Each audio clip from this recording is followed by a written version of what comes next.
let's start off with what you just shared on stage. Maybe the three main takeaways. What should people really, really, really look into? Don't give up on influencer marketing.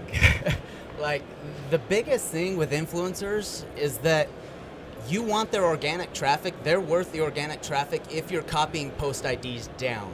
Like, you want that traffic on your ad to basically not trick, but to basically feed Facebook's algorithm with a lot of engagement. And Facebook's gonna say, like, dude, this is super popular.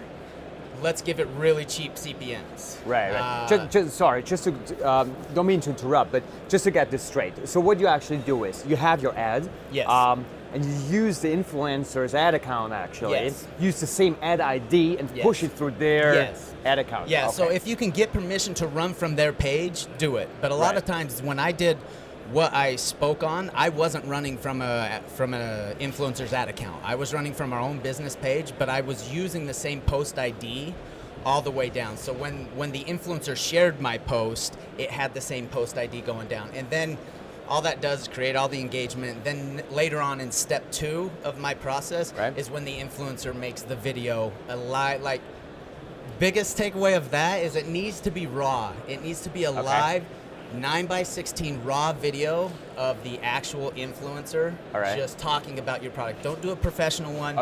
Their followers want to see their face. So don't just give them one of your company's videos and say, hey, post this on your page. You're wasting your money. Okay, so take their phone, show your product, if it's a physical product. How would you do that with like a digital product?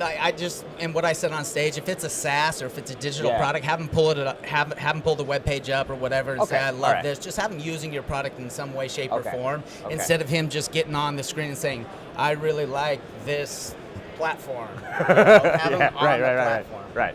Okay, all right, so they have a video, they share that. Okay, is there a third step?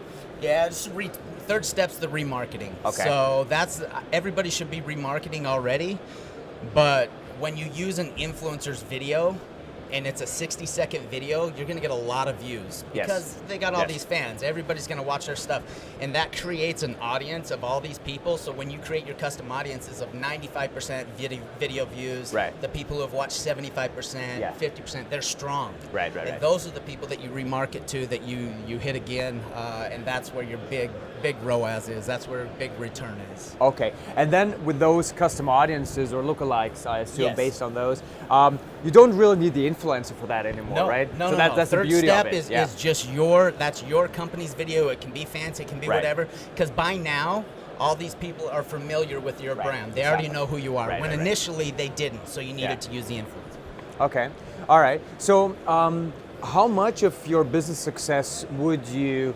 say lies within using influencers? How much within like using Facebook or other channels? Yeah, so I'm primarily just Facebook. Okay. That's really my forte. We have other people that work for us that do AdWords and do everything else. That's not my strong suit, so I'll stick with what I do. And I do Facebook. And it wasn't like I would say like 90% of our money was just going into Facebook ads in general before I had got there. And then when I got there, I just kind of mixed the influencers with the Facebook.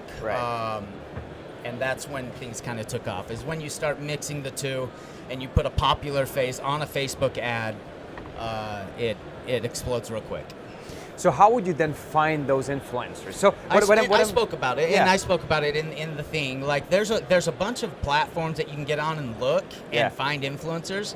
But I promise you, the guys, the real big hitters, the guys that know what they're doing, you should know your niche. Like you should know your niche, and you should be able to identify who are the top players, anyways, and just DM them. Literally send them a DM. I send them emails. I send their friends DMs. Like I will literally knock on their doors and hello. Yes, I'll send everybody. But anyways, okay. So you direct message influencers. You know those influencers because you know your niche. And then you just strike a deal with them directly. Yeah. Okay. And I give them a package. I usually want them to share my post first. Okay. Like I want them to share my company before they post an ad about my company. There's nothing worse than seeing an influencer influencer just post a video of a company, and at the bottom it's like hashtag ad. It's like a waste of money. Right. So the first step of the process is the influencer's gonna share your company's post so that all of their fans, and he's gonna say, I really like what this company's doing, so that it's an organic type of process. Right. So that the second time that he posts his actual his video, they already know the company. They already know that he found this company, that he likes this company. It's like, oh, now he's endorsing this company. Okay.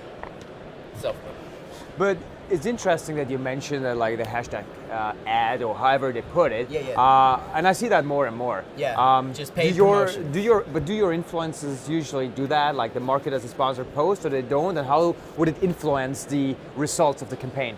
Like, I don't ever have my people just do, oh, ad. This is an ad. Like, I use my influencers through my ad accounts, and I use them even when I hire people who are way outside, not in my core group of people that I work with in the diesel community.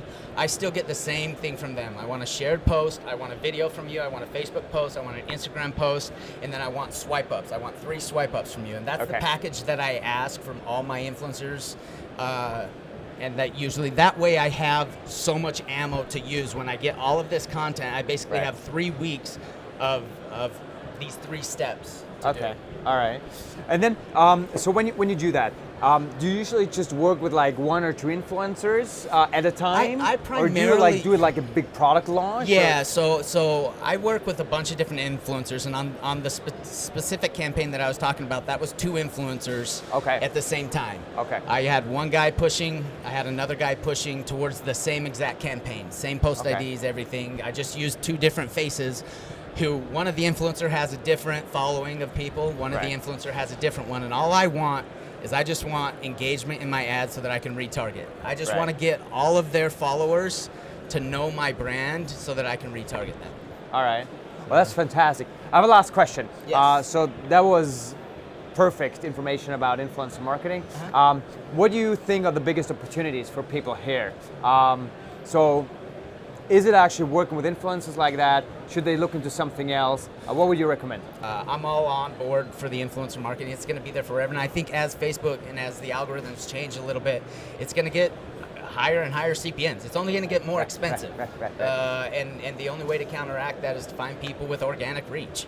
Even though they're taking away that organic reach, they still have a ton of people that see stuff for free. Fantastic. Well, that was very valuable. Thank you so much. Thank you.